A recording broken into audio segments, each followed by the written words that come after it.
Welcome in everyone to Ep.2 of Midweek Meetings. I'm KnockdownNico at the camera alongside Pr3ssix. Yo, what's up? What's up? Week 1 of the NFL is complete. There's, I would say, a lot happened. Definitely a lot happened, a lot of surprising stuff. We'll get into it in a second, but we're going to start out with recapping some of the games, especially some of the noteworthy games. Then we're going to move on to a couple of headlines because there were some big headlines that happened over the course of the week. And then we're going to go into our predictions, our auto lock of the week, fantasy football, and then our quote unquote fun question.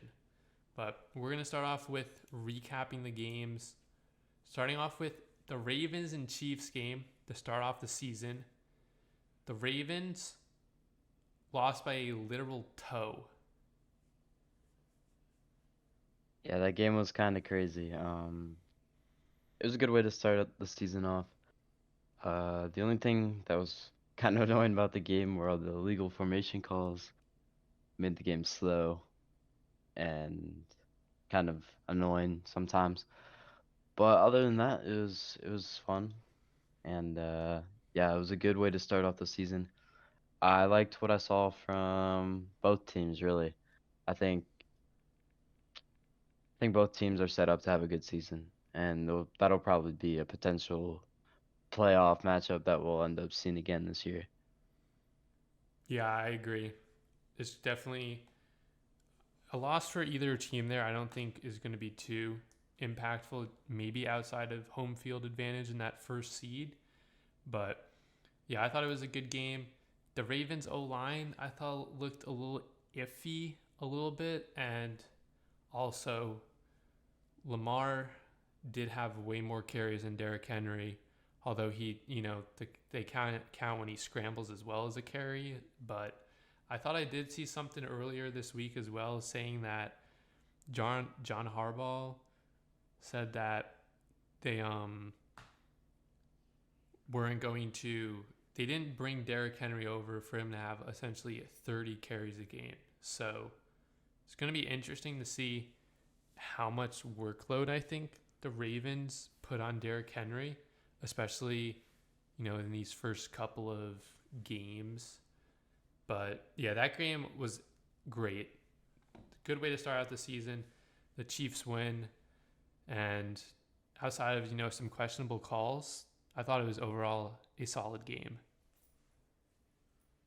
Oh, I also want to mention there Xavier Worthy 2 touchdowns. I think once they get Hollywood Brown back as well, like that offense, I mean, Xavier Worthy is pretty much Tyreek Hill 2.0, but once they get Hollywood Brown back from his injury, like this offense is probably going to be one of the best offenses in the NFL without a doubt. Yeah, I agree. That wide receiver room in Kansas City is a lot scarier than I think people think. Rashee Rice had a good game. Xavier Worthy looked good. And then, like you said, once you get Hollywood Brown back in that lineup, that team they're set up to three-peat. I mean, the announcers were saying it all game. Can they three-peat? Can they three-peat? I think they have a shot at it. Yeah, that offense looked lethal. I agree. I agree with that. All right, moving on. We got the Brazil game, the Packers and the Eagles.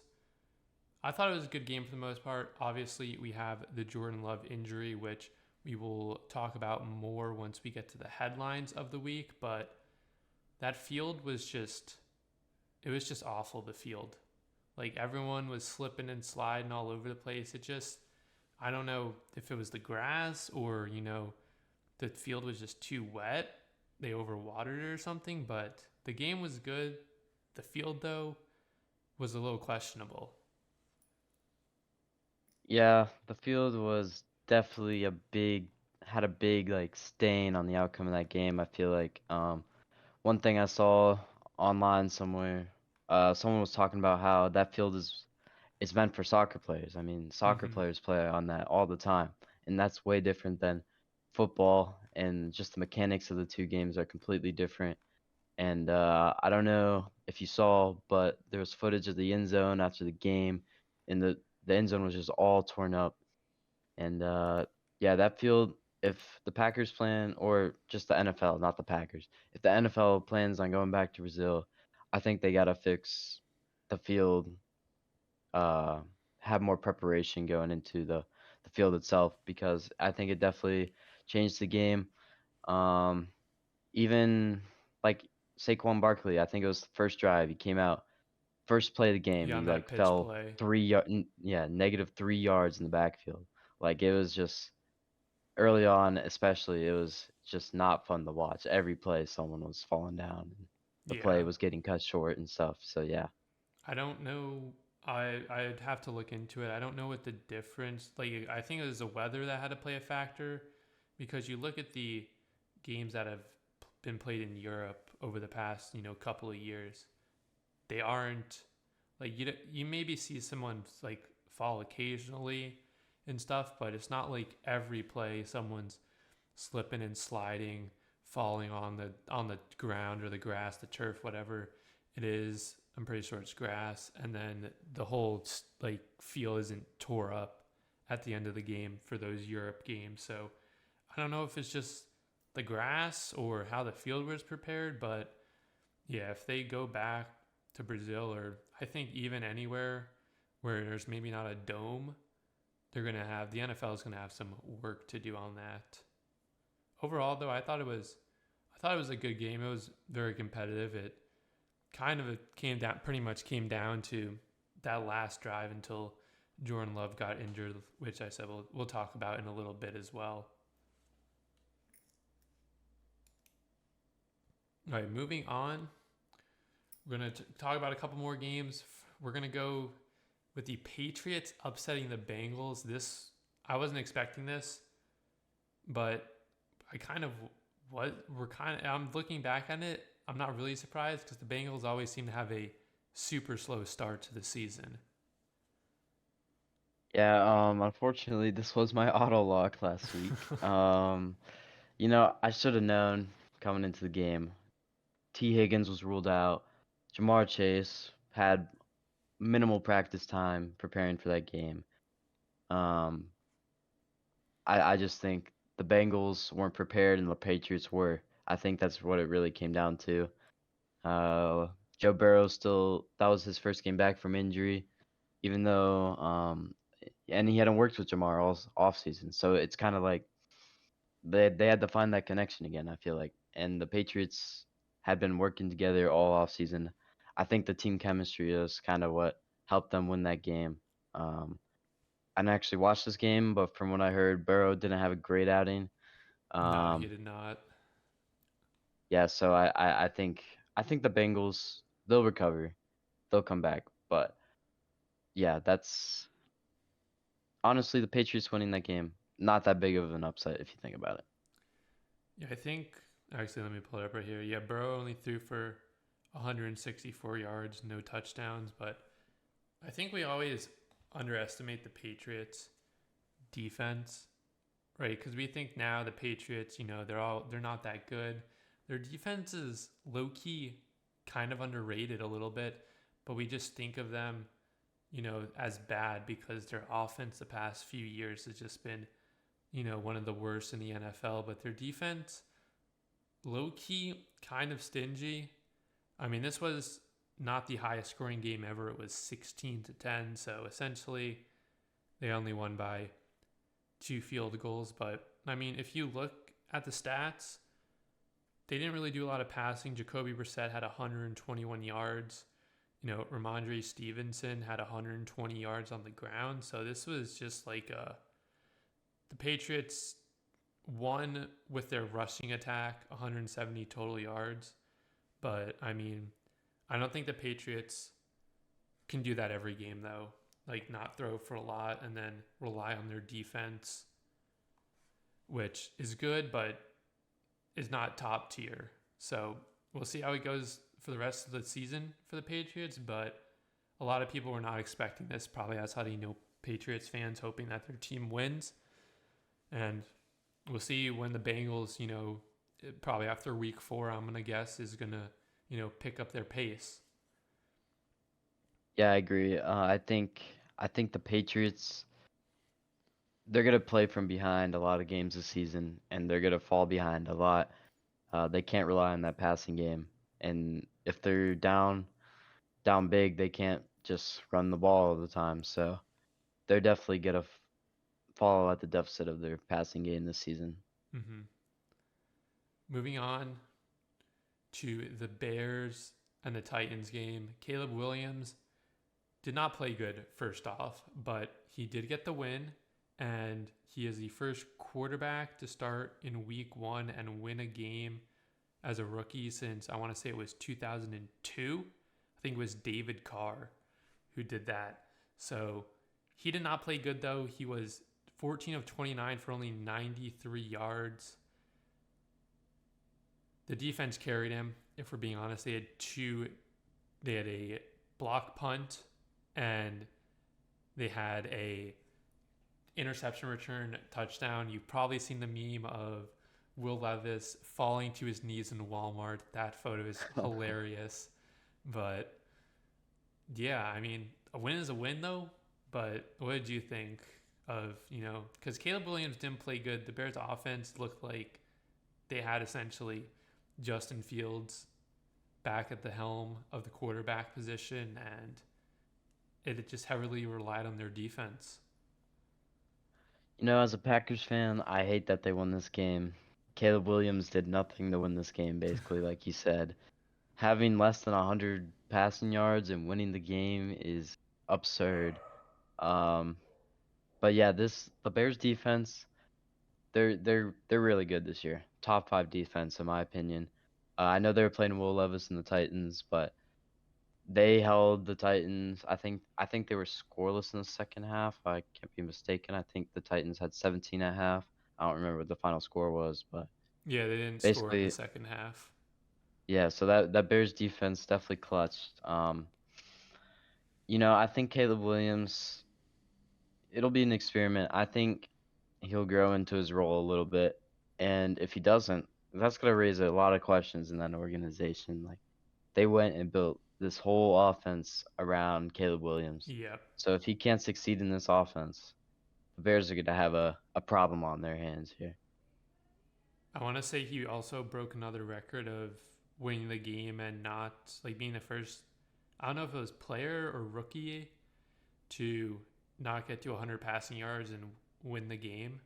I think that was another thing he broke, but a little off topic from the game. Shout out to the punter for the Bears. I don't remember his name off the top of my head. I'll see if I can find it really quickly. Troy Taylor.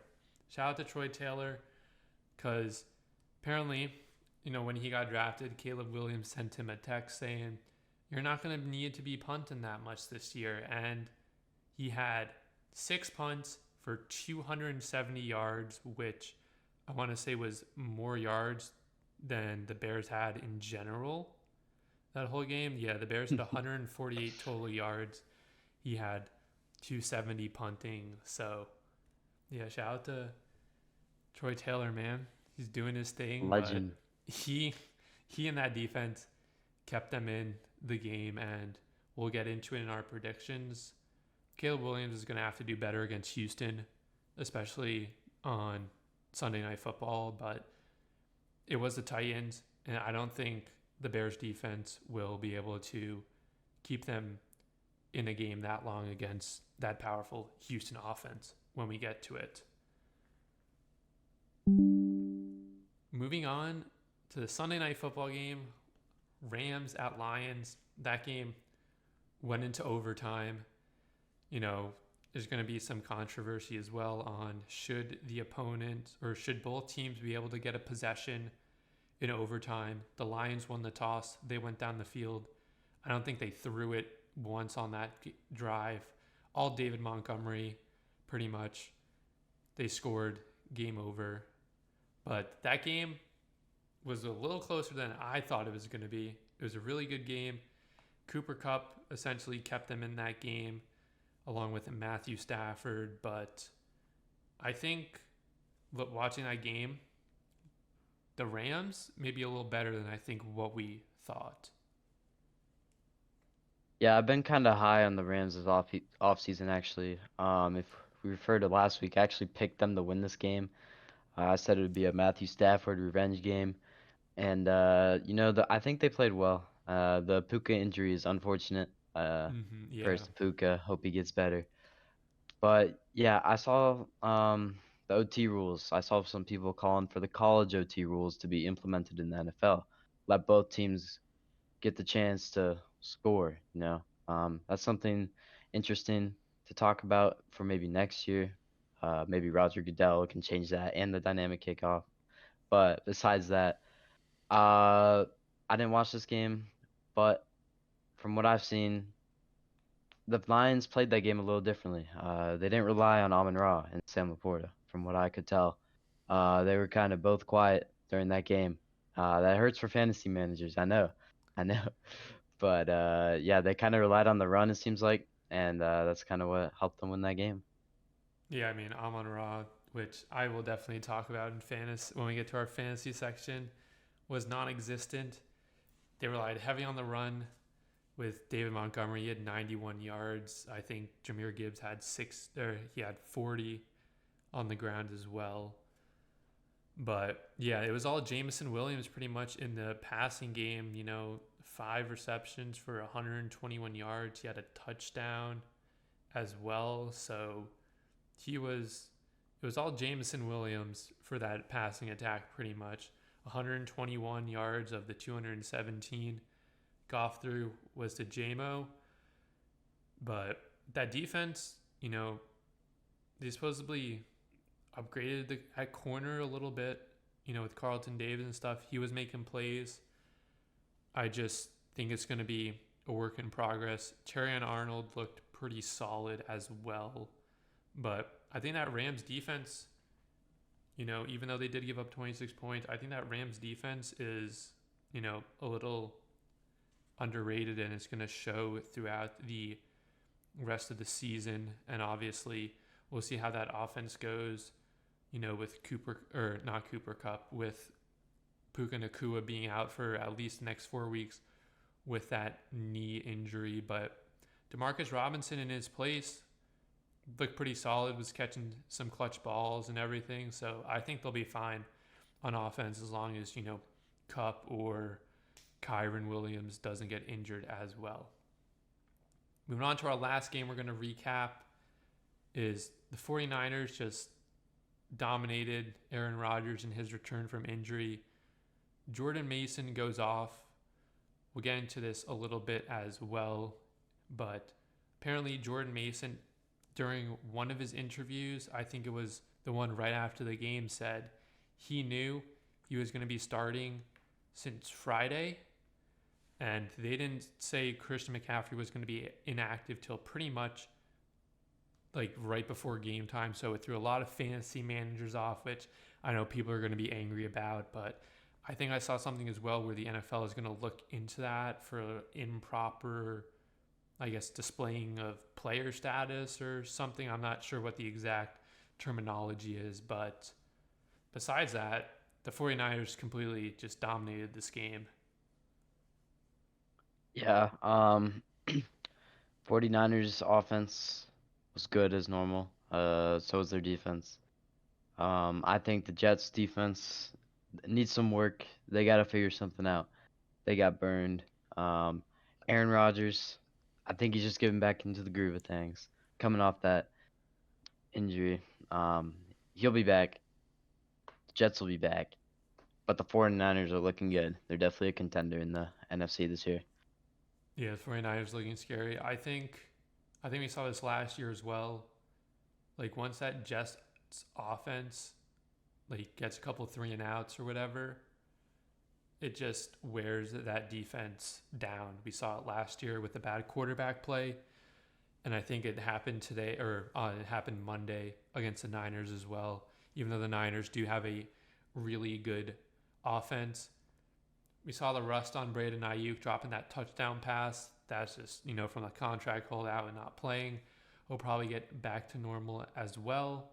But that Niners defense, I'm not going to lie, they regressed a little bit, but it did not look like they regressed. They were all over the place. Fred Warner making plays, Nick Bosa pressuring the quarterback, Tre'Davious Ward or Travarius Ward, locking up DB or wide receivers. So I think the Niners, obviously it's just 1 week, but they look like the clear front runners for the NFC right now. Moving on to our headlines. First one, like I said, we're going to talk about in our recaps is going to be that Jordan Love injury. Now, Packers won't put him on IR, but he's supposedly going to be out for 3 to 6 weeks. I think it was a grade 1/2 MCL sprain. So he's going to be out a few weeks. They didn't put him on IR though.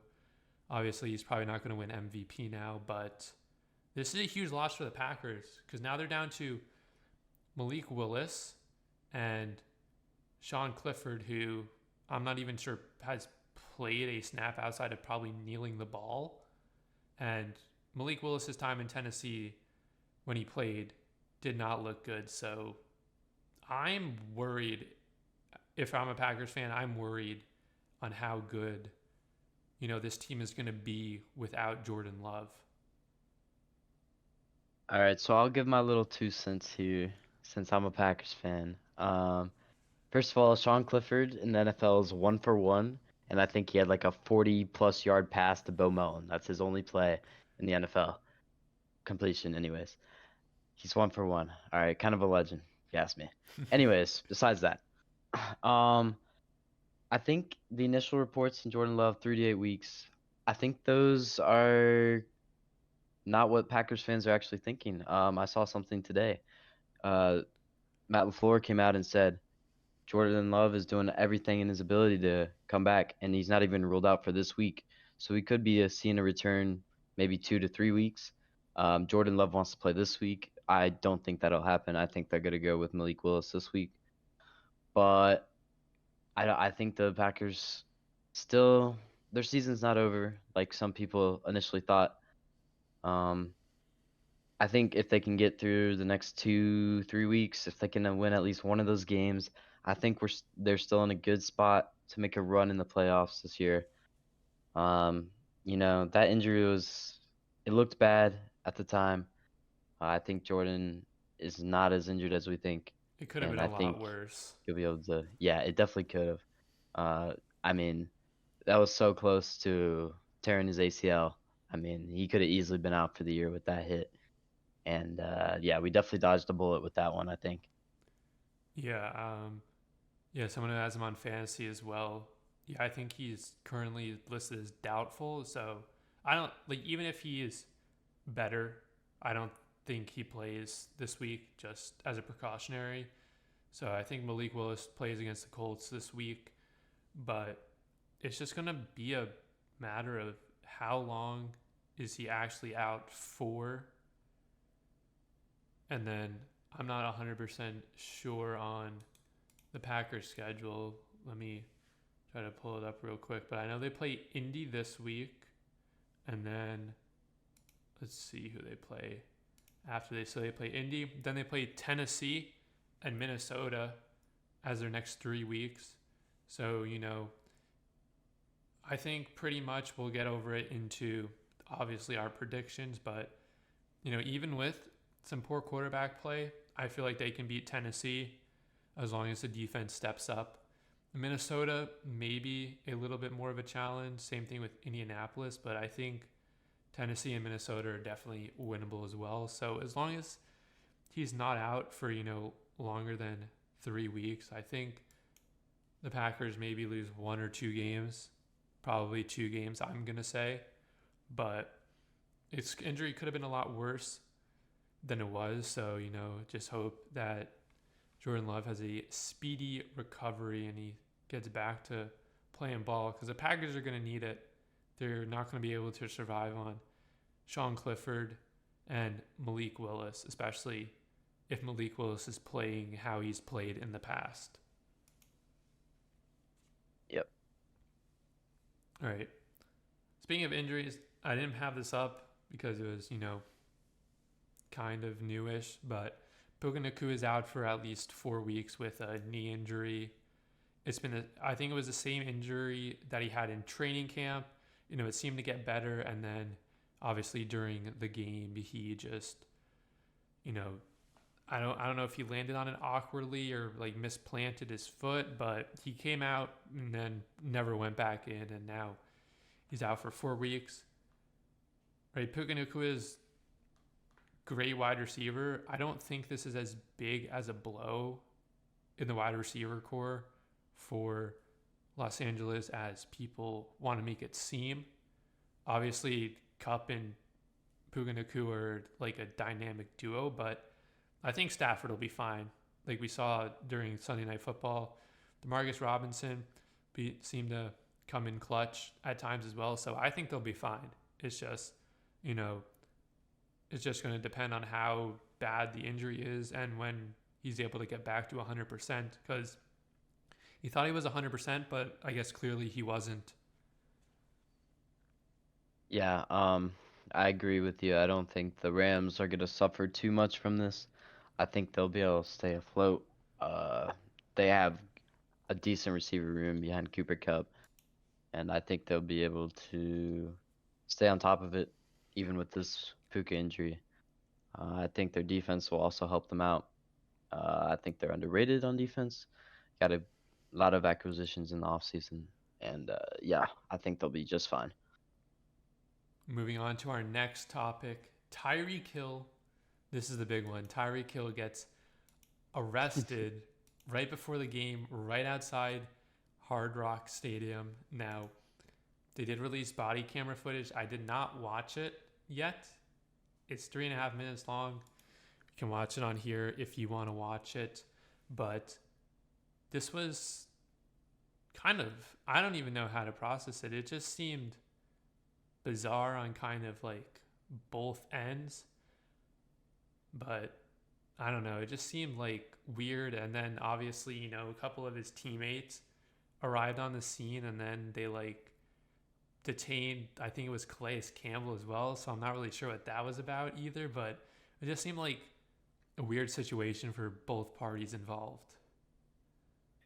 Yeah, I saw after Tyreek's 80-yard touchdown, he did the handcuff celebration. I saw that, and He CBS just tried to, they were just like, as soon as he went to start doing that, they just showed like Trevor Lawrence on the bench and then just showed a bunch of fans in the stands like celebrating.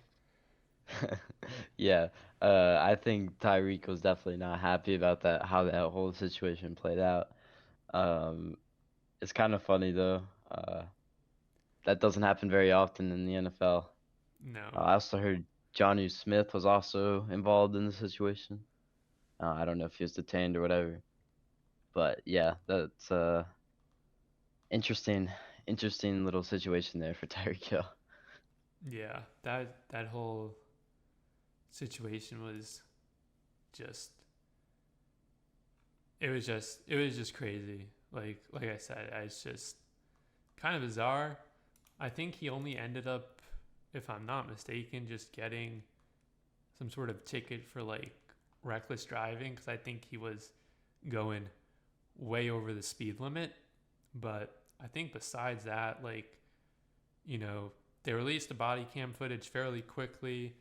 You know, the Dolphins made a statement. I think the police department as well made a statement as well. So I think everyone, like, after it happened, was just trying to, trying to de escalate the situation to the best they could. And then everyone essentially just does their own investigation on how everything portrayed or how everything went down.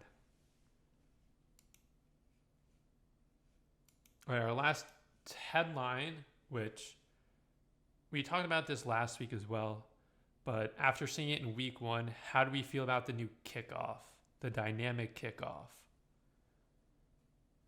I still think a touchback is not a big enough punishment. I think teams are okay with other teams bringing out the ball to the 30, especially if the receiving team has a good kick returner. Um, I wish the ball came out a little farther, maybe to even to the 40, just to make that touchback feel like something that shouldn't happen. I think we still saw a lot of touchbacks last week, and I think we're gonna see it throughout the season. People are still gonna keep just kicking it out of the end zone. They don't even want to give a chance for returners. So yeah, but I think when we do get a chance to see people take it out, I think it's fun. I think it's definitely a better way of returning kicks. It's definitely looks safer. It makes more sense that it would be safer, so you don't have the kicking team charging full down the field at insane pace when the receiving team is just standing there. And I think the kickoff, in theory, it's a good idea. The touchback just needs to come out farther. I think that's it. Yeah, I mean, I'm not even sure if I saw a single kick get returned from the games that I watched. Maybe like one or two, but it was just, the usual booting it like 8 yards deep into the end zone, and then they're taking a knee, or, just not even like going to get the ball essentially, or they're just kicking it through the back of the end zone. So I think the NFL, I think it did work a couple of times. I don't remember what game it was. I want to say it may have been the Colts game or something where, the kickoff, like the kicker was able to, make it to where like they were able to receive the ball, but it put them in a bad situation for returning to where they were ended up at like the 20 or the 15-yard line or something. But I don't think we're going to see a lot of that. I think it's just going to be, the usual kicking off. And then obviously you have to announce that you have to do the onside kick now. We saw that in the Bucks game, I think it was. The Commanders versus Bucks, even though that game wasn't really close too much, but we saw that portray out, and it just looked like every other, onside kick, like just zero chance of like the kicking team to actually recover it. But yeah, I don't know. It's just going to be, I feel like we're going to see a lot of just the usual, kickback or touchbacks, unless they change something. I don't know what they would change. Maybe, I don't think you can really penalize the kicking team for kicking it into the end zone, but there's got to be, I guess, like you said, maybe bring it out farther. But then it's like comes to a point as well. Like, do you just then maybe like do like a kind of low lying kick where it like skips off the ground at some point, or like it's just, I think it's just gonna, this year it's just gonna be a whole, trial and error thing, and then they're gonna adjust it next season. Yeah, totally. All right, we're gonna move on to our predictions for the games this week. Now, if I'm not mistaken, as I pull up my ESPN fantasy app, I want to say I went 10-6 this season, or this week. Yeah, I went 10-6 this week. I'll go to our little group. You went 7 and 7-9. 9. Yeah, Yeah, you rough. know, I should have went 11-6. I switched that not Packers. I switched that 49ers Jets game as we were doing the show. I should have kept it as the 49ers, but yeah, that's where we're at. You know, I feel like this week, just looking at the games, there's a couple of games where it's like, maybe either team could win, but I feel like most of these games, it's like pretty one sided for the most part.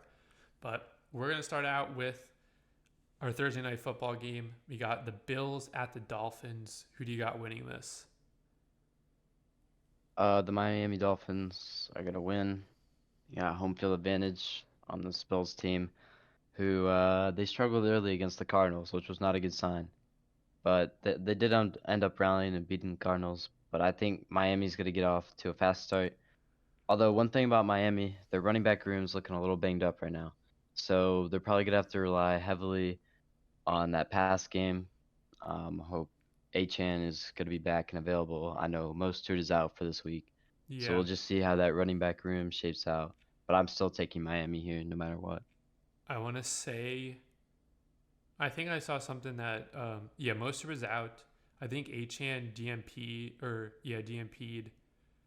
back to back days, so he may not play. So I think they're going to be down to Jeff Wilson and then I think the rookie Jalen Wright, if I'm not mistaken. So they're going to be, if Achan doesn't play, they're going to be very thin at running back.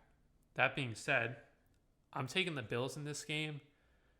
Both teams they started off slow, right? The Dolphins started off real slow against the Jaguars. They ended up coming back and winning that game. Only won by 3 points though, and they only put up 20 points.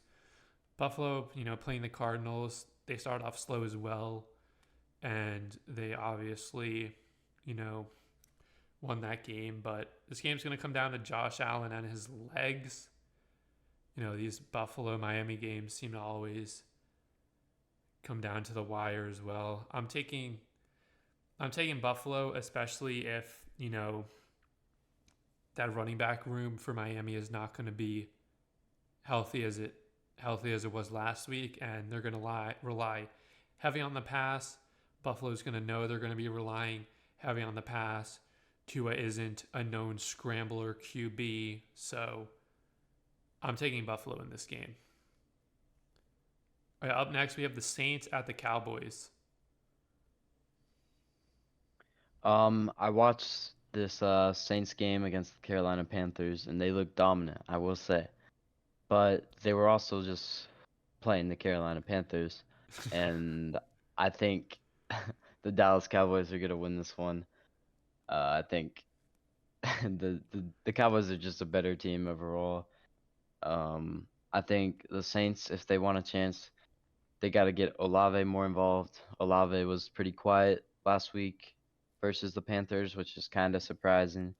I feel like if he was really their number one guy, he would have had a bigger numbers last week. It seems like Rashid Shaheed had the bigger role in that offense last week. I think this Dallas defense is going to dominate the Saints. They're going to fluster Derek Carr. It's not going to be a close one. Cowboys are taking it. I'm taking the Cowboys. I mean, they dominated Cleveland, has supposedly one of the best defenses in the NFL. The Cowboys defense had, I think, 22 pressures on Deshaun Watson, if I'm not mistaken. And Micah Parsons had, I think, 11 of those pressures as well.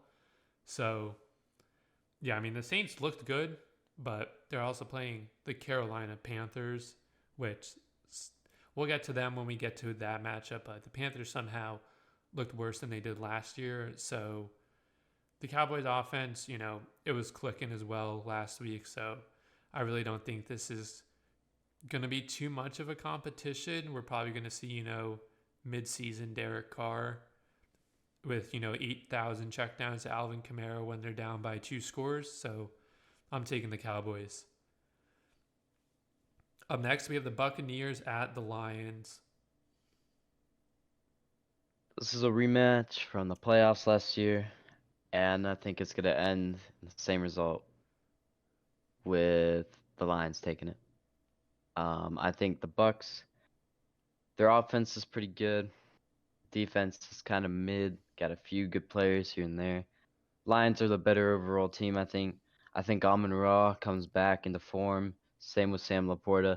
They're going to be involved this week. I think that whole offense is going to be firing against the Bucks. I think this is going to be an easy win for the Lions. Yeah, I agree. I'm taking the Lions on this one. They're just the overall better team. I feel like this game, though, could potentially, become a little bit of a shootout. But the Bucks looked solid last week. They're also playing the Commanders. The offense looked really good. The defense looked pretty solid outside of Jane Daniels scrambling, which they won't have to worry about that with Jared Goff. But I just think this Lions team overall is just better. It has more firepower on offense as well, and that's gonna essentially be the difference in that game.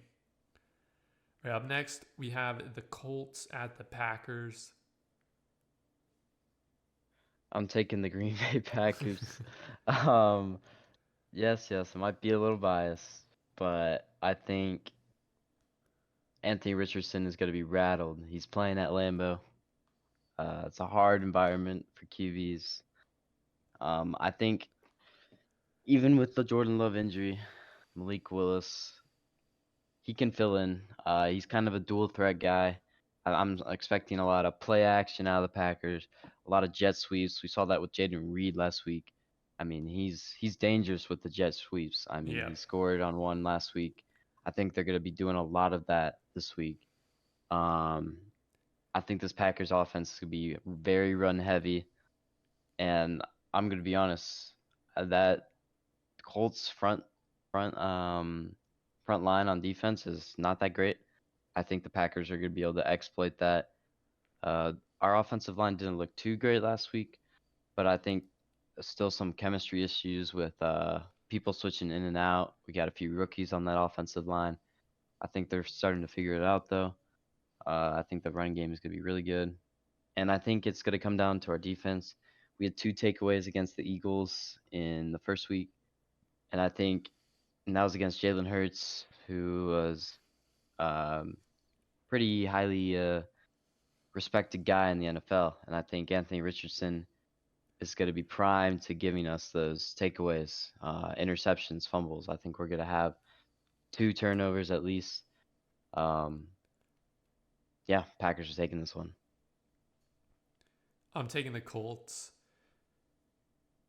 I just don't have if Jordan Love is playing, I'm taking the Packers. I just don't have faith in Malik Willis, especially, with him just I think he's like 3 or 4 weeks into this organization now after being traded like late in trading camp.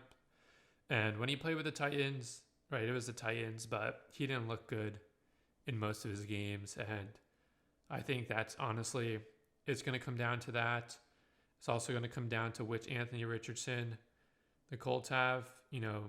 If they have the one last week who played pretty decent, or if they're going to have, the Anthony Richardson that does not play good. But I just, I just don't have faith in Malik Willis to carry this Packers team against the Colts that played pretty well for the most part against a very good Texans offense. So I'm taking the Colts. All right, up next is the Jets at the Titans. I'm taking the New York Jets. Uh, Even though the Titans looked good in the first half of that game against the Bears, I think the Jets, this is their bounce back week. This will set the tone for their season, I feel like. This game will show us a lot of what that offense is really going to look like throughout this year. It'll also show if this defense can really get it together or not. Um, I think they will get it together on defense. I think this will be a good game for the Jets and Jets fans. Aaron Rodgers is going to look like old Aaron Rodgers, and it's going to be a New York Jets win. I'm taking the Jets as well. Like you said, I think this is a bounce back game for them. They're probably going to get, a couple turnovers off of Will Levis.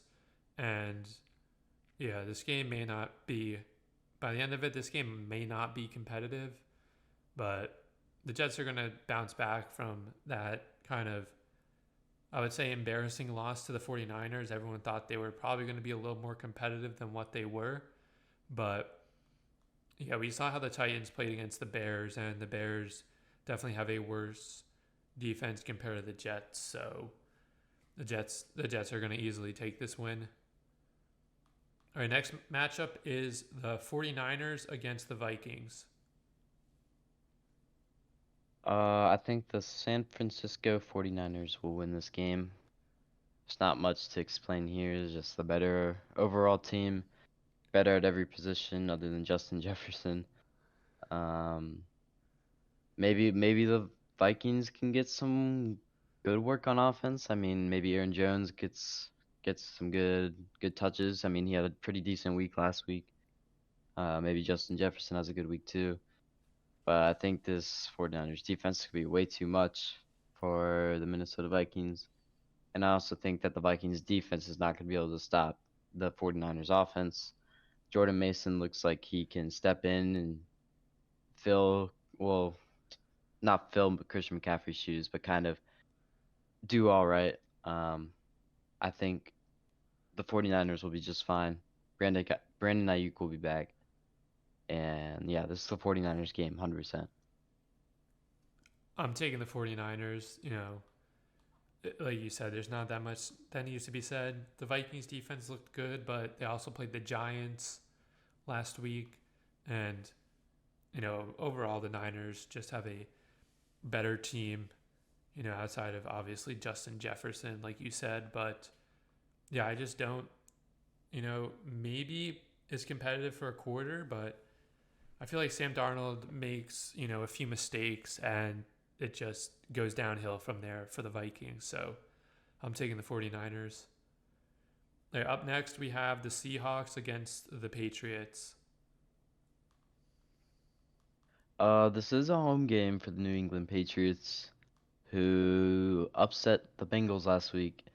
Uh, this feels like a game that the Patriots are going to be competitive in, but at the end of the day, I'm taking the Seahawks. I think the Seahawks are going to have success against the Patriots, especially running the ball. I think the Patriots run game is, or the Patriots run defense is not all that great. I think, if anything, Patriots might be able to compete rushing the ball, even though Seattle did do a pretty good job of holding those Denver backs to minimal gains last week. I think I think this is going to be a Seahawks win by a large margin. Um, yeah, little back to reality for the New England Patriots here. Yeah, I agree. I'm taking the Seahawks on this game as well.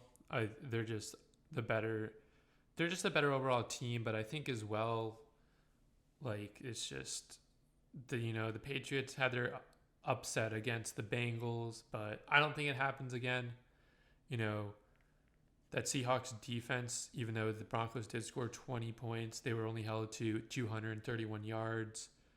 You know, the leading the leading rusher for the Broncos was Bo Nix, and outside of I'm guessing jet sweeps maybe or something, both of their two main running backs for the Broncos averaged 2.7 and 2.9 yards per carry. So if the Patriots especially can't get the run game going, this is going to be a long game for the Patriots, especially since Jacoby Brissett only threw for 121 yards against the Bengals last week. So I'm taking the Seahawks on this one. I think Mike McDaniel is just gonna, or Mike McDonald is gonna just cook with that defense. We saw it last week, 3 takeaways, and I think they're gonna get probably at least one, if not two more.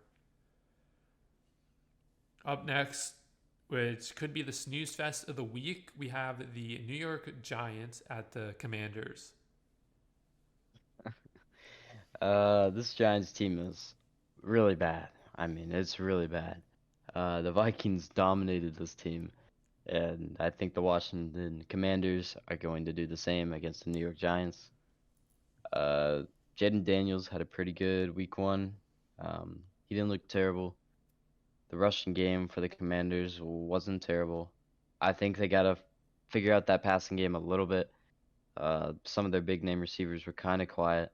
Um, I think this will be a good game for the Commanders. It'll be kind of a confidence booster. Maybe Jaden Daniels will be able to make some big plays through the air against this kind of weak New York Giants secondary, in my opinion. I think this will be a good game for the Commanders. I'm taking the Commanders as well. I'm hoping Jane Daniels actually throws the ball. A lot of his passes last week against the Bucks were all just check downs to either Austin Eckler or Brian Robinson.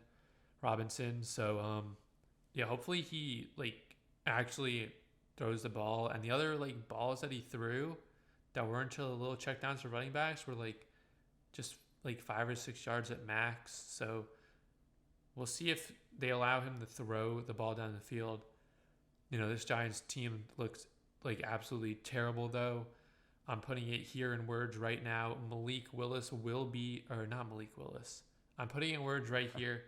Malik Neighbors will be requesting a trade by week 8. I mean, I genuinely think like he's gonna lose his mind if he has another just.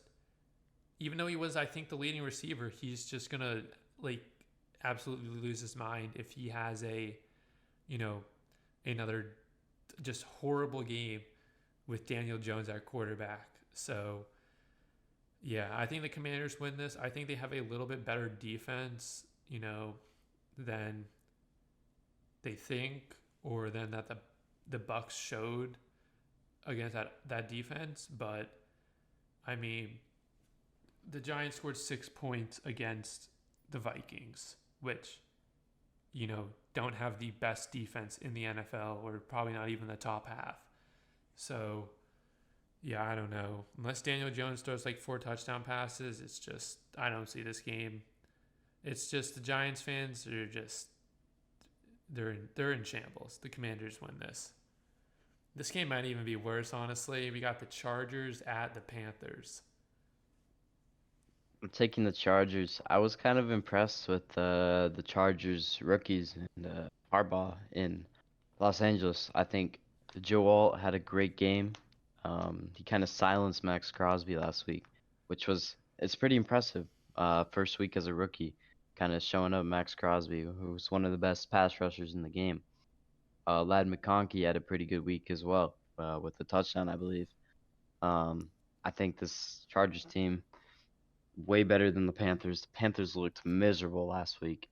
I think they could not score against the Saints to save their lives. I mean, Bryce Young couldn't get anything done. Pick on the first play of the game. It was just bad showing for the Panthers. Pick on the And I first think drive of the maybe second half as well. yeah, no, it's just bad. And I think this Panthers team's not gonna look much different than last year. I'm taking the Chargers here. I'm taking the Chargers as well. I mean, they held the Raiders to 10 points. They'll probably hold the Panthers to at a maximum the Panthers will at a maximum get 13 points this game. Probably be 10 or less, more likely. But yeah, like you said, Joe Alt looked good. Lad McConkey looks good. As long as they're not getting into any brawls in the back of the end zone, this should be a pretty easy cakewalk for the Chargers, especially with that running game, which looked really impressive. As long as J.K. Dobbins doesn't get hurt, he looks like he could be really good this season as well. The Panthers look like they got worse than they did last year. I don't know how that's possible. I mean, I saw one clip. There were like three Saints defenders lined up next to each other on one side. I don't know if Bryce Young didn't call out, different protection, or Miles Sanders, I think it was in the backfield at the time, didn't even notice. I don't know what happened there, but yeah, it was like two people just came in and unblocked. And Bryce Young, even though they upgraded that offensive line, has you know, like but by the time he gets the ball in his hands to throw it, he's like under pressure. So the Chargers are easily going to win this game. Up next is the Browns against the Jaguars. I think the Jacksonville Jaguars are gonna win this game. This might be a pretty close game. Giving it to the Jaguars just because they have home field advantage. I think it's gonna come down to what Trevor Lawrence can do against the Browns defense. If it's anything like last week, Trevor Lawrence will be able to pick apart this defense kind of like Dak did. I think Jaguars offense in the run game looks pretty good. The Browns, I mean, Deshaun Watson still looked like last season's Deshaun Watson. Not much improvement at all. It's terrible for Browns fans. I mean, Deshaun Watson looks terrible. They're paying this guy so much money. He's doing nothing. Um, Browns are not going to win this game. I'm giving it to Jacksonville. I'm taking Jacksonville as well. The Browns defense, I think, is better than the points or the scoreboard shows or even the yard show. But this defense was gassed against the Cowboys. And Deshaun Watson did not play good, especially if he plays like he did last week or even, last season. I think this Browns defense this week is still recovering from just being gassed and being on the field so much. So I'm taking the Jaguars. Give the Browns like two or three and outs in a row, and that defense is just going to be completely gassed. And it's really not the defense's fault. It's the offense's fault for not being able to move the football, not being able to get plays or chunk plays or good time of possession. So I can't really fault the Browns defense for, essentially losing this game. It's going to be on the offense. And, if the defense is gas, it's just going to make Trevor Lawrence's job much easier. It's going to make ETN and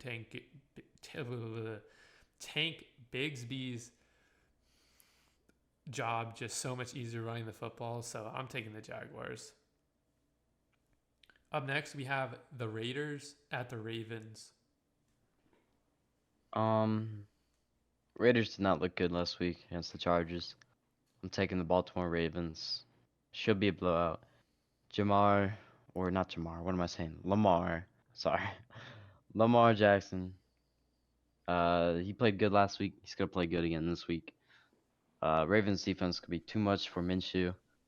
It's gonna be another blowout. Taking the Baltimore Ravens. I agree. I'm taking the Ravens on this one as well.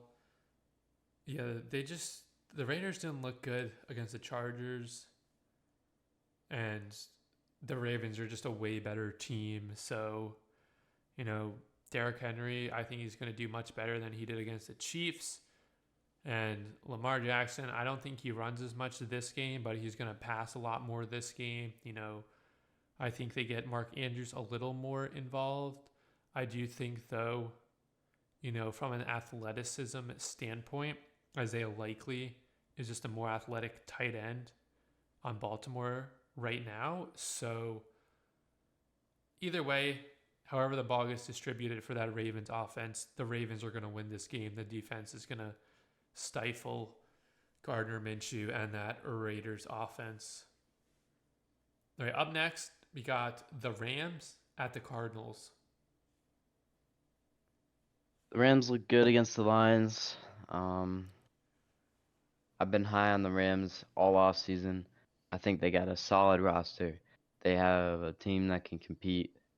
The Cardinals looked okay. They competed with the Bills for the first half of that game. They kind of fell apart in the second half. I'm not really sure what happened there. This is a home game for the Cardinals. Cardinals don't have the best environment for home games. I think I'm gonna have to go with the Rams here. I want to take the Cardinals, but I just don't think they can pull it off. But I wouldn't be surprised if this game is close. Kyler Murray, I think, will keep the Cardinals in this game. But overall, Rams, I think, are taking this one. I agree. I'm taking the Rams as well. Like the Cardinals played good for the most, I'd say like 2.5 quarters against the Bills. But that Rams team looked way better than I thought it was going to be against the Lions. And I think even without Puka Nacua, the Rams are going to do well against the Cardinals. Now it's a division game. It seems like these Rams-Cardinals games are always close no matter what. I think the Rams are going to win this game, though, even if I think James Conner, honestly, is going to have a huge game. But I don't think, I think he can potentially get like 150 all-purpose yards, but I don't think it's going to be enough to just beat the Rams, especially if it comes down to the end of the game. And, it has to get put on Kyler's back. I just think that Rams defense is just going to make enough plays to where they'll take the win. Up next, we have the Steelers at the Broncos. So I did take the Broncos winning last week. They put up a pretty good fight in Seattle. I wasn't too upset with their performance. I think the Broncos played well for what they were working with there against Seattle. Pretty hard environment. That being said, I'm taking the Steelers though.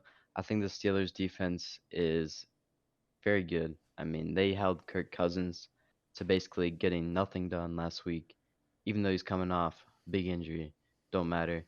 That's defense was good. Um, I think the Steelers defense will carry this game. I believe Justin Fields is starting again this week, if I'm not mistaken. I think so, So, yeah. so you got that dual threat against the Denver Broncos defense that is just not great. I think they'll be able to pick apart this defense with their different schemes. I'm taking the Steelers here. I agree. I feel like we've got a lot of these picks are the same. I'm taking the Steelers as well. I kind of feel bad for Bo Nix. You know, he plays Seattle his first game, and then he's playing the Steelers, even though he's at home. The Steelers, the defense looked really good. Like, one of the best in the league. I feel like it's going to be this year. It seems to always be TJ Watt was dominant. They held Kirk Cousins to, I want to say it was 10 points, I think it was. Justin Fields, who I think is starting as well, he just needs to do enough. He doesn't need to do anything fancy. He just needs to not turn the ball over and do enough to where they either score field goals or they can score touchdowns on maybe like a big running play or a big passing play, something like that. He doesn't need to be the game controller, the game manager. He just needs to do enough, and the defense will take care of the Broncos' offense. Will do the rest. I'm taking the Steelers in this game. Up next is the Bengals at the Chiefs. Chiefs looked good last week. It was a well-fought win against the Ravens. Bengals did not look very good last week. I think this is their bounce back week, but they are against the Chiefs in Arrowhead. I'm taking the Chiefs here. Joe Burrow's not going to be able to figure it all out this week. The Bengals have gotten off to a slow start the last few years. I think that trend continues. I think the Chiefs are going to win this one. I agree. I'm taking the Chiefs. I was doing some research. I think the last time the Bengals beat the Chiefs, obviously they played a couple times in the AFC Championship, and obviously they lost. But I think the last time the Bengals beat the Chiefs was 2022, and obviously that was later on in the season as well. And the Bengals get off to a slow start. I think they continue their slow start against the Chiefs and Kansas City. You know, Kansas City may run away with this game. I am not gonna lie, especially if we get the Bengals that we saw last week against the Patriots. They didn't let up a lot of points on defense, but you know, if they replicate what they did last week, Pacheco is going to have a huge game. Xavier Worthy with, you know, some jet sweeps or something around that is going to have a huge game as well. So I think the Chiefs are just, honestly, the Bengals are still sleeping. The Chiefs are going to easily take this game. Onto our Sunday night football game, we have the Bears at the Houston Texans. This is an interesting one. Um, I wasn't really impressed with either team's play last week. I think Stroud, I mean, yeah, they beat the Colts. It was a pretty close game. It is a division matchup, but I would have liked to see the Texans be a little more bit dominant in that game. I think their defense is a big question mark. Um, I feel like I know Anthony Richardson is a dual threat. It's kind of a hard guy to maintain, but I think it's gonna come down to this Texans defense. Like we saw what happened with um last week with the Chicago Bears. They couldn't get much done on offense. For that reason, I'm taking the Texans. Even though I'm a little bit concerned about that Texans defense, I think they'll be able to do enough. Um, and I think the Bears defense, they're not like I said, they're not playing the Titans this week. I think I think the Texans will be able to take care of the tight or what am I saying? I think the Texans offense will be able to beat this Bears defense, and I'm taking the Titans. I'm taking the Texans. I mean, if Caleb Williams plays Or like he did why did I last say the week, Titans, bro? What am I saying, bro? Oh my gosh, my bad. I'm taking the Texans. My bad, chat. I'm taking the Texans as well. Um, if Caleb Williams plays like he did last week, I mean, this is an easy win for the Texans. I think this game's going to be a little bit more competitive, though. I think Caleb Williams will play better, but I think CJ Stroud, unless he just has the most like bad game of his career so far, I think the Texans are just going to easily win this game. And it's not really going to be on that Bears defense why they lose. It's going to be on Caleb Williams just not being able to move the ball or being able to move the ball, but not getting it efficiently enough into enemy territory to where they can score points, whether it's touchdowns or field goals, whatever that may be. So I'm taking the Texans. Obviously, this is going to be a huge matchup. Caleb Williams, the number one overall pick against rookie of the year last year, CJ Stroud. So let's hope it's competitive. If not, we may just have to turn this one off at halftime. Then we got the Monday Night Football game. We have the Falcons at the Eagles. Falcons offense did not look good last week. They look sluggish. Bijan, I would say, was about the only positive. And Kyle Pitts for fantasy owners. I mean, he got a touchdown. He didn't look terrible. I think he's top 10 tight end right now in fantasy. So positive for fantasy owners who have Kyle Pitts on their team. Overall, I think the Atlanta Falcons are not going to be able to win this one. I'm taking the Philadelphia Eagles.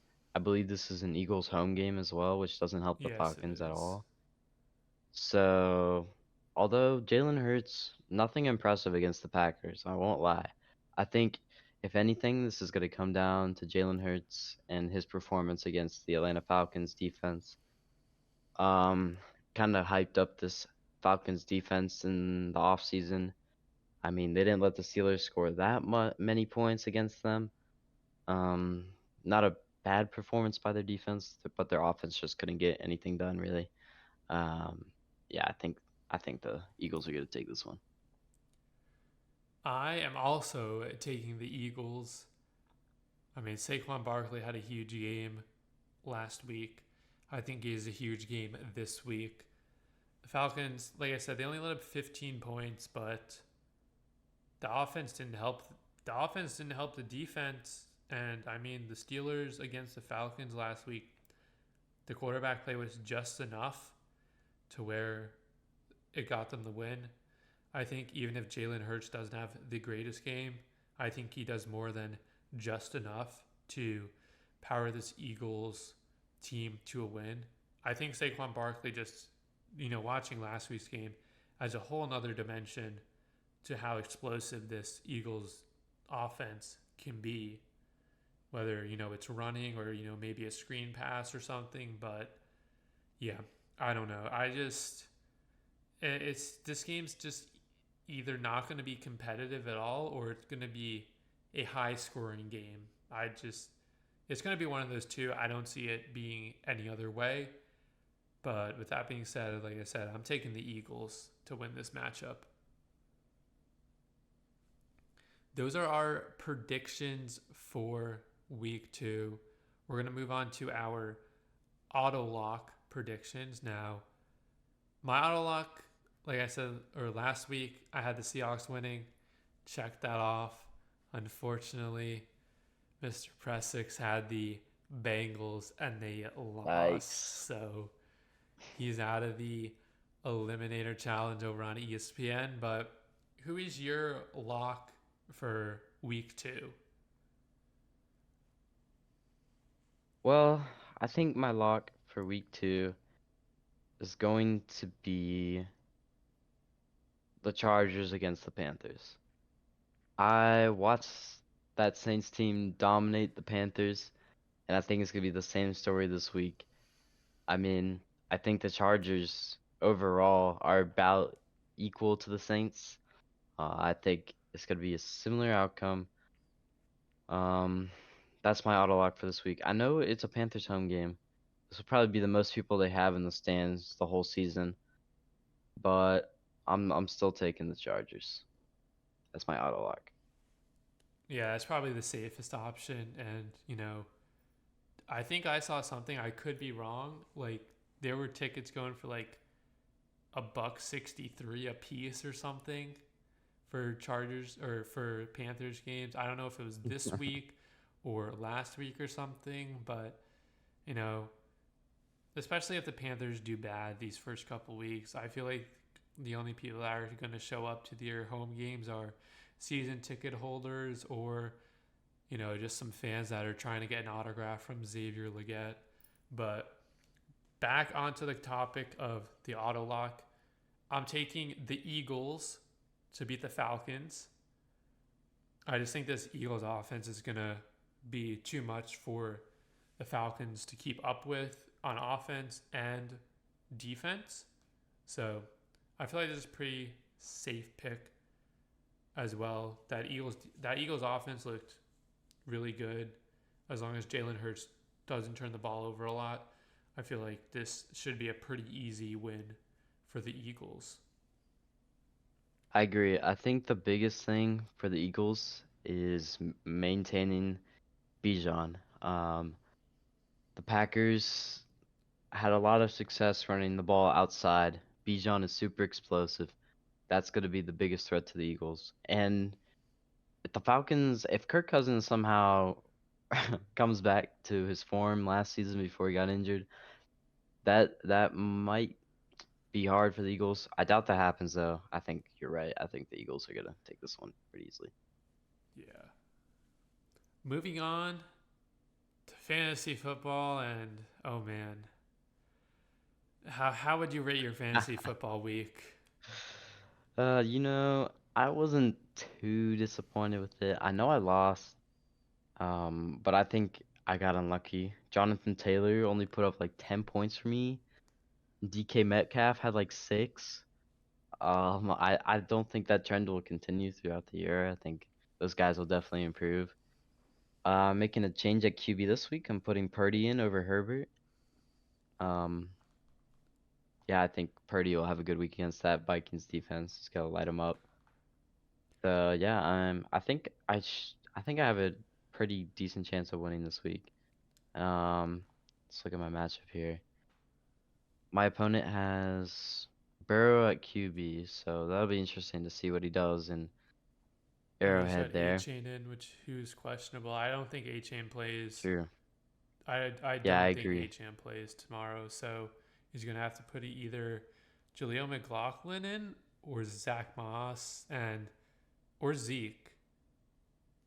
I would probably out of those three running backs, I would probably put Zeke in. I feel like that's gonna be your best opportunity.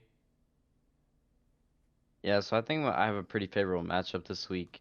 Um, he also has the Dolphins defense against Buffalo, which is not very promising either. Yeah. Um, and he had Chris Olave, who had 3 points last week. So I like my odds this week. And I also went up and picked the Chiefs defense up off waivers this week.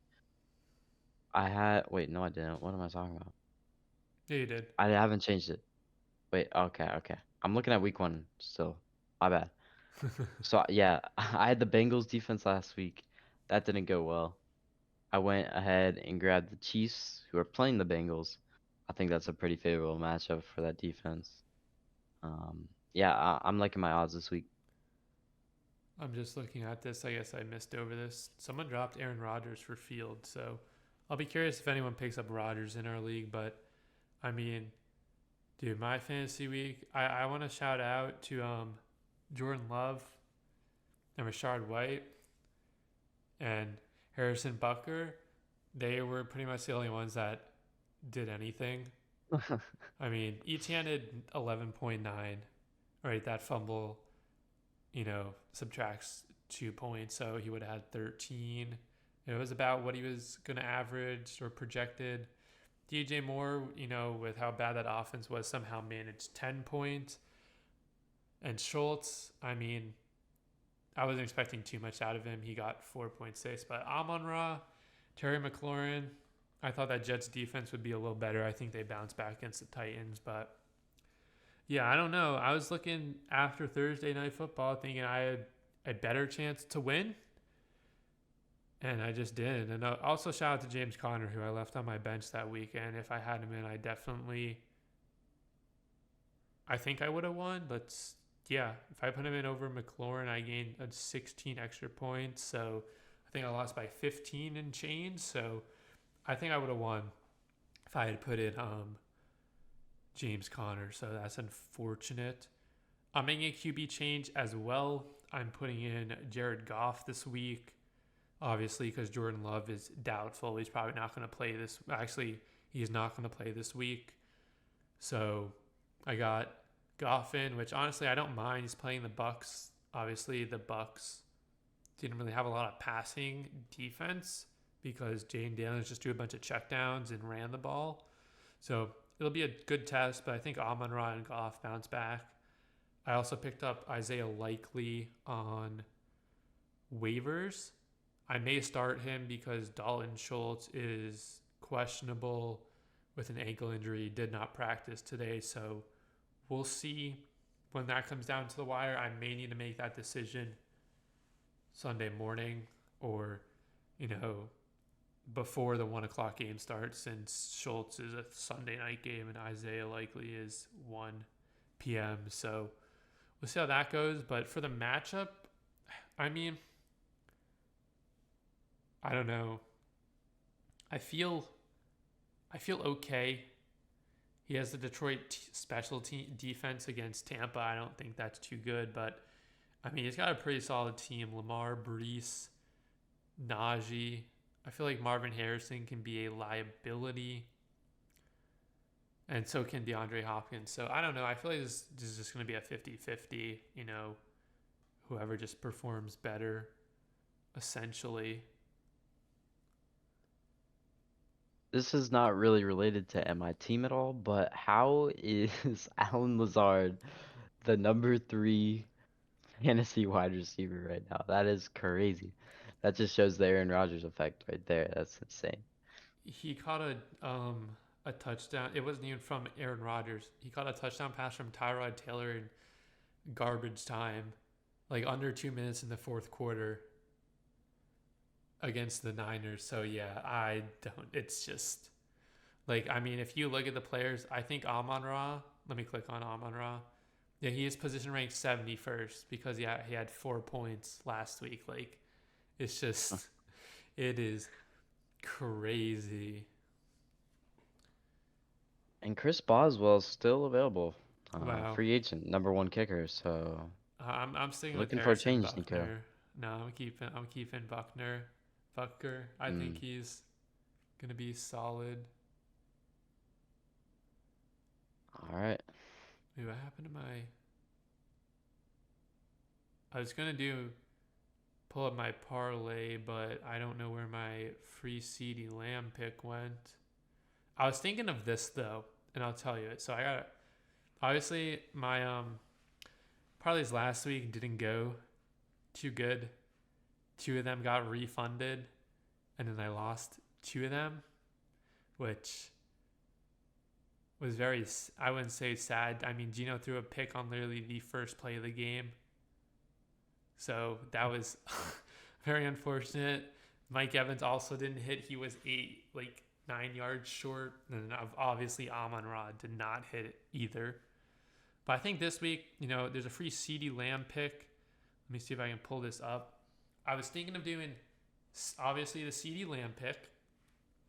And then I was thinking, so yeah, here it is.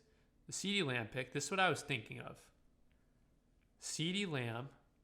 And then I was going to do something with Keon Coleman. I'm still kind of confident he gets a touchdown. I don't know, though. It's either that or over 44 and a half receiving yards. I was also going Jake Moody. Let me find it. Jake Moody over 2.5 extra points. I feel like that is so free, especially with the Niners playing the Vikings. And then I was debating if I should do 3 or 4. If I do 4, I was going to go James Conner. I think it was highest rush over 14 or longest rush over 14 and a half yards. I feel like that's pretty solid. I mean, the Keon Coleman one's definitely a little questionable. I did that last week. It did not hit. But I don't know. I could always switch that to receiving yards as well. Where's this? Yeah, I don't know how much faith Josh Allen has in Keon Coleman yet. It He seems did like all throw the he reports. did throw 2 touchdown passes. Josh Allen last week, unfortunately, was to freaking Mac Hollins. Like Oh, like Nature Boy himself. what? And who's the other guy on Shakir? Was it Shakira? Yeah. Yeah. Let me look at the James Conner. The James Conner was he had the longest rush over 14 and a half yards. I feel like that's pretty free. He had a 20-yard rush last week. And then looking at the against the Lions like this week or when the Lions played the Rams, Montgomery had over a 20-yard rush.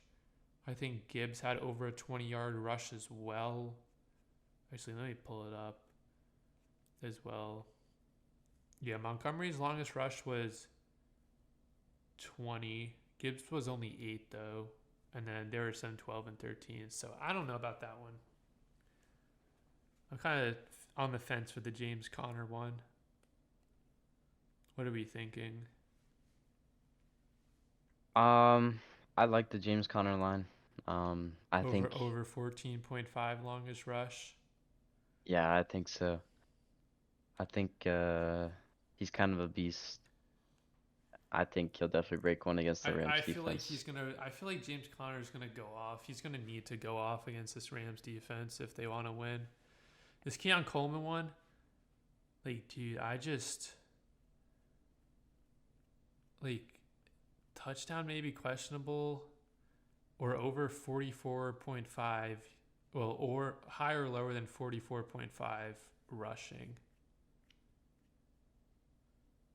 See, if I do 4, I was thinking I do the flex where I only need 3 correct. But if I do just 3, I was thinking of not doing the flex. So here's the thing. Actually, let me look at this again. So if I do Keon Coleman touchdown, receiving or reception, I can get up to 52 on a $5. And then if I did the receiving, let's say I feel like he's going to get higher than 44 receiving. You know what? This is what I'm going to do. I'm also mad at myself last week. I was going to put something on a Tyreek Woolen INT. I decided not to, and he got an INT. So I'm kind of a little disappointed in myself for not actually doing something about that. But this is what I'm going to go with.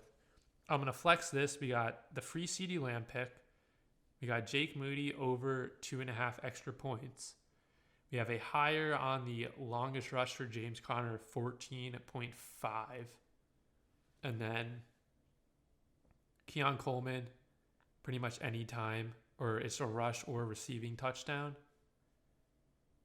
Putting $5 in, I can win up to 52 and change, or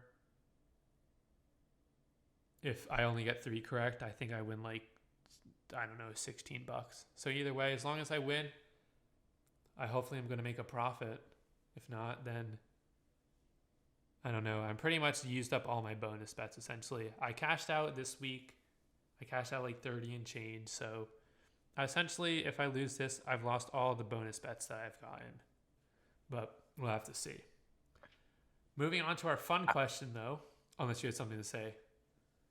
I was just gonna say, I made a roster change real quick. I saw that. I'm picking up Allen Lazard. I got to. That's my boy from Green Bay. Dropping Someone else can have Kareem. Shakir. Yep. I I feel like he's mean, gonna he do was. good. I think Khalil Shakir was like my last pick in the draft or something. I mean, he was one of my last picks at least. Yeah. And I mean, I'll take the upside of Aaron Rodgers any day of the week.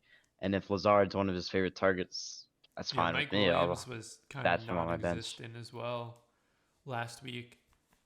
And I think, going back on Keon Coleman, I think Keon Coleman by the end of the year is that true number one wide receiver in Buffalo. So, Yeah, I like, believe he was already out targeting Shakir last week. So yeah, he had Keon Coleman, if I'm not mistaken, and I can pull up the stats if need be, but I think he had 4 catches on 5 targets, and he had the most receiving yards on the team. So he had the most targets, I think, the most receptions, I know for a fact, and the most receiving yards. The only thing he didn't have was a touchdown, and I think he did get a couple DPIs like calls. So, I mean, he did his thing. Or I think the one target he didn't catch was a DPI, if I'm not mistaken. But yeah, I mean, Keon Coleman's going to be an animal. We'll see how he does against the Dolphins and Jalen Ramsey. I'm not sure if Jalen Ramsey's even going to be lined up on him, but we'll see. Keon Coleman touchdown this week would feed families, though. All right, moving on to our last thing for today's episode. We have our fun question, which I almost forgot about. My fun question is, so let's just say there's like a 3v3 football mode.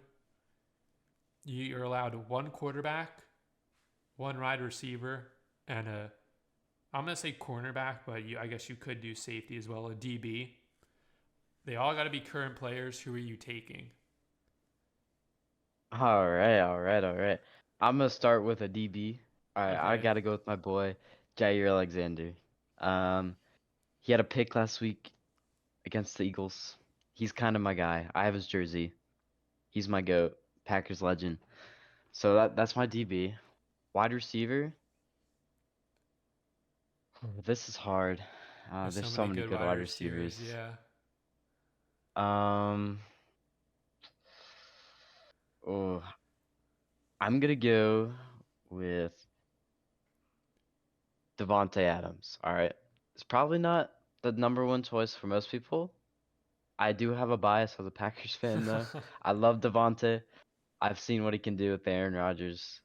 He's just a legend. At QB, I'm taking Patrick Mahomes. Patrick Mahomes and Devontae Adams would be one of the deadliest combos of all time. With Patrick Mahomes' arm strength and arm talent, and Devontae's route running, that duo would be so lethal in the NFL. I think it'd be better than Kelsey and Mahomes, honestly. It would be so good. So that's who I'm taking. I'm taking Mahomes, Adams, and Jair Alexander.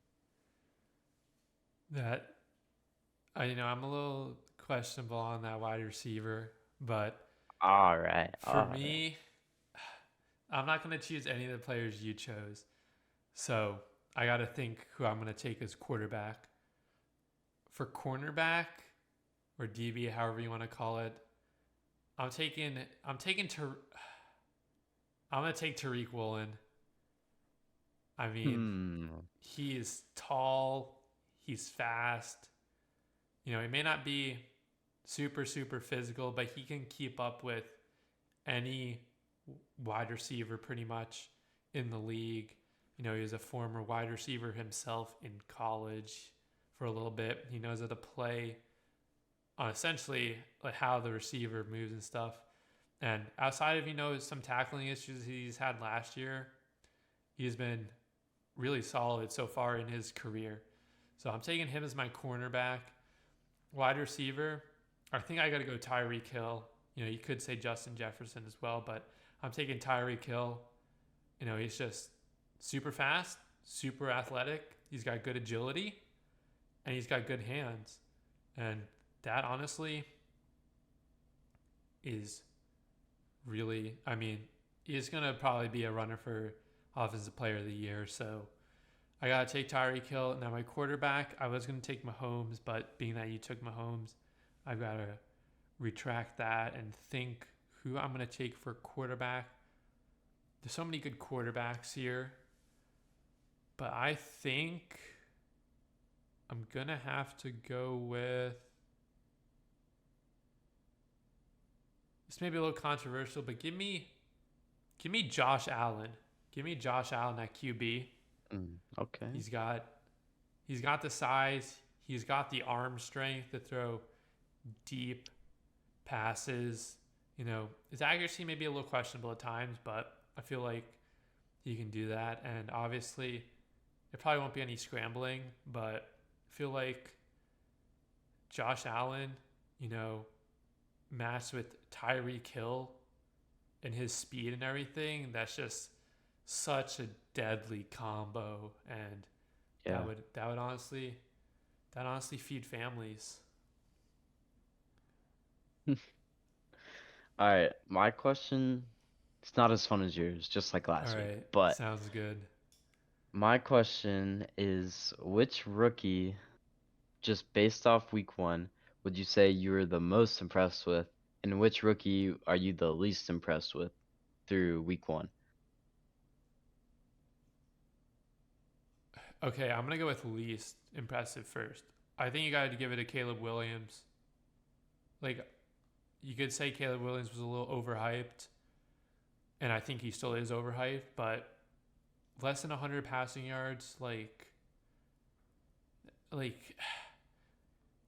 Yeah. even Zach Wilson was throwing for over 100 passing yards and stuff.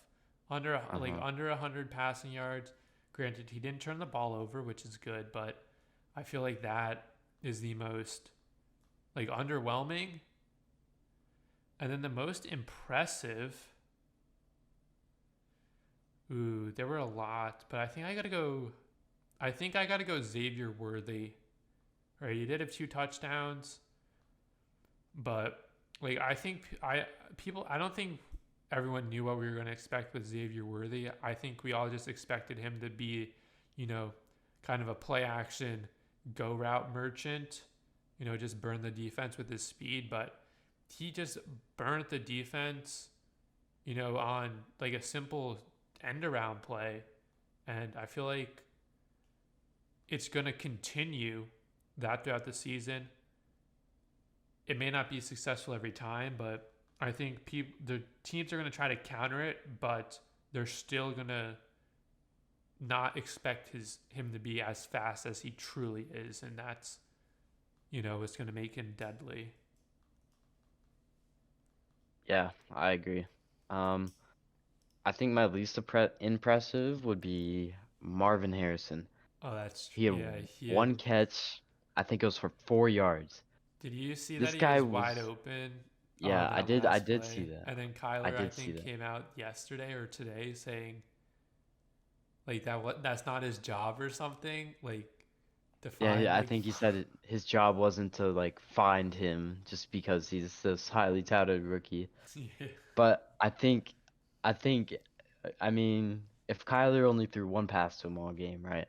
I mean, clearly he must have not been getting that separation. I mean, yeah. I think it's underwhelming, especially, I mean, fantasy he's going like early on, he's going in the top 2 rounds, even like some people taking him in the third round, even. I mean, I knew he was a stretch to That take was me that with early. Bijan last year. I mean, I took Bijan with my first pick last year, and he was. I wouldn't say he was underwhelming, but he was underwhelming. But I think that more had to do with Arthur Smith being his offensive coordinator Yeah. more than anything. But yeah, I wasn't highly touted. I wasn't gonna draft Marvin Harrison on my team. Like, Yeah, I wasn't big on him, but I mean, I know people are mad. oh, Like drafting 100%. him that high and he gets less than 2 points. It's gonna be a rough season for Marvin Harrison Jr. owners, I think. I think if they don't figure something out there. Yeah, he I went. Sorry to interrupt you, but he went No, you're good. 21st in our Yeah, so draft. that's what. Yeah, that's Yeah, and crazy. just to put it in perspective, who I think Keon Coleman's going to be that number one wide receiver in Buffalo. I drafted him in the 9th round. Yeah, So so Marvin Harrison highly definitely touted. way overdrafted. I feel like that was kind of like last season. It's comparable to like you said, you took Bijan really early, and I got Gibbs pretty late last year, I think. I think I Hmm. got him like 6th or 7th round, and Gibbs was a steal for me. I mean, he was so good, especially that second half of the season. Yeah. That was definitely a steal. So I think it's kind of the same situation there. So for the rookie that I would say probably played the best or my favorite rookie to watch, I think it's got to be Xavier Worthy. But since you already said that, I'm gonna go with just another highlight. I kind of tapped on it earlier, but Joe Alt, I think that he was a big part of that Chargers' success against the Raiders. His ability to protect Herbert and give Herbert time to find the other rookie, Lad McConkey, or his other targets in that Chargers offense. Um, it really helped. And the Chargers had a pretty good run game, um, which I think was very unexpected with the J.K. Dobbins and Gus Edwards backfield. They had some big plays, and I think that's partially because of Joe Alt. So, outside of Xavier Worthy, I'd give my rookie of the week to Joe Alt. Yeah, I almost went Joe Alt as well. He's definitely he's going to be the cornerstone guy for to protect Herbert in these coming years as well. But yeah, I think as well, like obviously because he's an offensive lineman, he's going to go under the radar just because he's not going to have stats essentially. Like he's not going to Yeah. he's going to be more impact off the stat sheet. Like I feel like D tackles are as well most of the time, and yeah, essentially that. Speaking of D tackles, Derek Brown out for the season. I mean, it can't get worse for Panthers fans. Like he's arguably probably without a doubt their best player on defense. Yeah. I mean, other than Derek Brown, that Panthers team. I mean, they got J.C. Horn. I mean, that guy's people still think he's going to be the next big cornerback, although he hasn't been healthy for most of his career. Yeah, But yeah, that Panthers team is so it's bad. just yeah, they're just. At least they'll have their draft pick this year, hopefully, unless they go ahead and trade. Like I don't think Bryce Young is the problem. Like I like Bryce Young. I still think, he's put in a better situation. He could do good. I also think if you put C.J. Stroud on the Panthers, he does a little better than Bryce Young. But I think the what's his name, David something, whoever the owner is, I forgot his last name, just completely screwed that team. Just screwed the Panthers over for like so Yeah, many years. it's really bad. It's horrible. All right, that is Midweek Meetings episode 2, guys. Thank you guys so much for tuning in. If you're watching on YouTube, make sure you guys subscribe so you don't miss out on the future episodes or, the shorts that I do upload whenever they get uploaded. Yeah, comment below what you think of any of the headlines we went over or, some of your predictions for week 2 as well. Feel free to follow us on Twitch at twitch.tv/KnockdownNico or twitch.tv/Pr3ssix. Week 2 starts, I guess, depending on when you see Tomorrow. this, tomorrow. Yeah, week 2 starts tomorrow.